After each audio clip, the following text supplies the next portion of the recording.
नमस्कार दोस्तों, आपका स्वागत है मेरे YouTube channel share market today में। आज हम बात करेंगे ईसाब इंडिया लिमिटेड कंपनी के बारे में।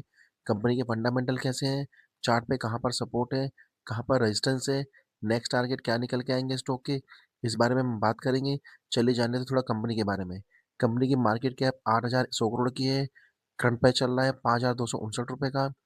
स्टॉक ने 52 वीक लो लगाया है 4,130 का और 52 वीक हाई लगाया है 6,571 रुपये का। स्टॉक का पी चल रहा है 44.10 का, जबकि इंडस्ट्री पी चल रहा है 28.30 का। बुक वैल्यू है 271 रुपये की, फेस वैल्यू है 10 रुपये की। आर चल रहा है 52.30 का और आर चल रहा है 70 का। कंपनी जो है डिविडेंड भी पे करती है लगभग 1.24% का। पूरी की पूरी कंपनी डेट फ्री है, किसी प्रकार की कोई उधारी कंपनी पे नहीं है। चलिए क्वार्टरली रिजल्ट जान लेते हैं कंपनी कैसे रहे हैं। हम आगे क्वार्टरली रिजल्ट पे। देखिए मार्च 2025 में कंपनी ने सेल की थी 368 करोड़ की, जो जून 2025 में घटकर 352 करोड़ की रह गई और सितंबर 2025 में बढ़कर ये 382 करोड़ की हो गई। खर्चे चेक कर लेते हैं। मार्च 2025 में कंपनी ने खर्च किए थे 302 करोड़ रुपए, जो जून 2025 में घटकर 293 करोड़ के रह गए और सितंबर 2025 में बढ़कर ये 309 करोड़ के हो गई। ऑपरेटिंग प्रॉफिट मार्जिन चेक कर लेते हैं। मार्च 2025 में ऑपरेटिंग प्रॉफिट मार्जिन 18% का था, जो जून 2025 में घटकर 17% का रह गया और सितंबर 2025 में बढ़कर ये वापस से 19% का हो गया। नेट प्रॉफिट चेक कर लेते हैं। मार्च 2025 में नेट प्रॉफिट 47 करोड़ का था, जो जून 2025 में घटकर 41 करोड़ का रह गया और सितंबर 2025 में ये जंप करा और 79 करोड़ का हो गया। अर्निंग पर चेक कर लेते हैं।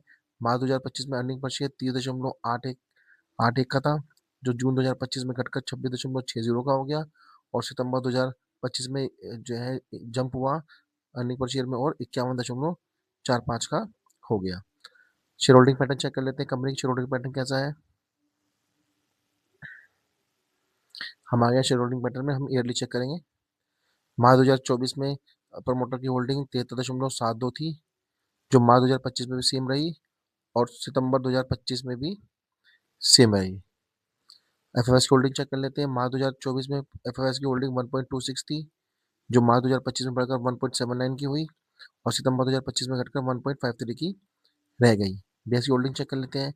मार्च 2024 में डीएस की होल्डिंग 13.02 थी, जो मार्च 2025 में घटकर 12.87 की रह गई और सितंबर 2025 में और घटी और 12.77 की रह गई। पब्लिक की होल्डिंग चेक कर लेते हैं। मार्च 2024 में पब्लिक की होल्डिंग 11.99 थी, जो मार्च 2025 में घटकर 11.60 की रह गई और सितंबर 2025 में बढ़कर ये 11.98 की हो गई। देखिए डीएस की होल्डिंग तो ठीक है, यहाँ पर अच्छी खासी डीएस की होल्डिंग है, लेकिन एफएस की होल्डिंग थोड़ी कम है। देखिए अर्निंग पर शेयर चेक कर लेते हैं, मैं चेक करा देता हूँ आपको। देखिए अर्निंग पर शेयर भी बहुत बढ़िया कंपनी का, बहुत बढ़िया मार्जिन से जो है कंपनी का अर्निंग पर शेयर चल रहा है। और यहाँ पर भी देखिए ऑपरेटिंग प्रॉफिट मार्जिन भी कंपनी की बहुत जबरदस्त है। आपसे मैं दिखाता हूँ एक चीज़ और आपको दिखाता हूँ। आरओसी भी कंपनी का बहुत बढ़िया है, 10 से ऊपर का आरओसी अच्छा माना जाता है और यहाँ तो आरओसी जो है लगभग जो है 52 का और 70 के आसपास का चल रहा है। चलते हैं कंपनी के जो है चार्ट पर और चेक करते हैं कहाँ पर सपोर्ट है और कहाँ पर रेजिस्टेंस है। चलते हैं चार्ट पर। दोस्तों हम आ गए हैं स्टॉक के वन डे चार्ट पर।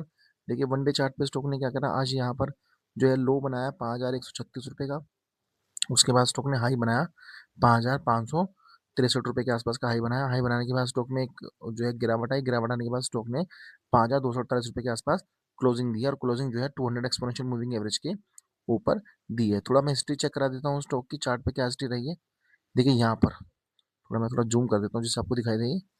देखिए यहाँ पर दिसंबर 2024 में स्टॉक ने हाई बनाया था 6,423 रुपये का। 6,423 रुपये का हाई बनाने के बाद स्टॉक ने क्या करा, गिरावट आई और उसने 200 एक्सपोनेंशियल मूविंग एवरेज, देखिए सर्किल नंबर 2 फर्स्ट पे हाई बनाया था यहाँ पर 6,423 रुपये का। उसके बाद स्टॉक में गिरावट आई और स्टॉक ने यहाँ पर सर्किल नंबर 2 में 200 एक्सपोनेंशियल मूविंग एवरेज को जो है क्रॉस किया नीचे की तरफ, डाउन की तरफ, और उसके बाद स्टॉक में तेज गिरावट आई और जो है स्टॉक ने यहाँ पर अप्रैल 2025 में जो है स्टॉक ने लो बना दिया, अपना न्यू 50 लो बना दिया, लगभग 4,133 रुपये के आसपास का लो बना दिया। लो बनाने के बाद स्टॉक में एक अच्छी खासी तेजी आई और स्टॉक ने जो यहाँ पर देखिए हायर हाई का पैटर्न बनाते हुए स्टॉक ने यहाँ पर एक हाई बनाया। स्टॉक ने लगभग लगभग 5,945 रुपये के आसपास का यहाँ पर हाई बनाया सर्कल नंबर 3 में। हाई बनाने के बाद स्टॉक में वापस एक गिरावट आई, गिरावट आने के बाद स्टॉक ने जो है गिरावट आने के बाद स्टॉक ने फिर यहाँ पर शॉर्ट टर्म लो बनाया, यहाँ पर शॉर्ट टर्म लो बनाया लगभग 4,726 रुपये के आसपास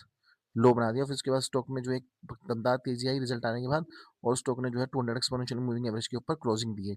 देखिए यहाँ पर जो क्लोजिंग हुई है 5,248 रुपये के आसपास क्लोजिंग हुई है। अब देखिए इसमें करना क्या है, जो ट्रेडर जो है प्रॉफिट में है फिलहाल वो होल्ड करें, और यदि किसी को नया बाय करना है, मैं लेवल बता देता हूँ, जिसको नई बाय करना है वहां से उस स्टॉक को बाय कर सकते हैं।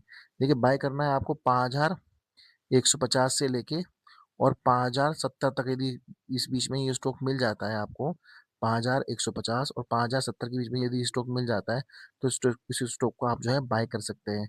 और यदि फर्दर इसके अंदर कोई गिरावट आती है और ये स्टॉक 5,000 से नीचे मिलता है आपको, तो इसे आप एवरेज भी कर सकते हैं। देखिए एवरेज करने के बाद आपको जो स्टॉक का पहला टारगेट निकल के आएगा, स्टॉक का पहला टारगेट निकल के आएगा 5,560 रुपये का पहला टारगेट निकल के आएगा। दूसरा टारगेट निकल के आएगा 5,950 रुपये का दूसरा टारगेट निकल के आएगा। और तीसरा टारगेट निकल के आएगा स्टॉक का 6,420 रुपये का तीसरा टारगेट निकल के आएगा।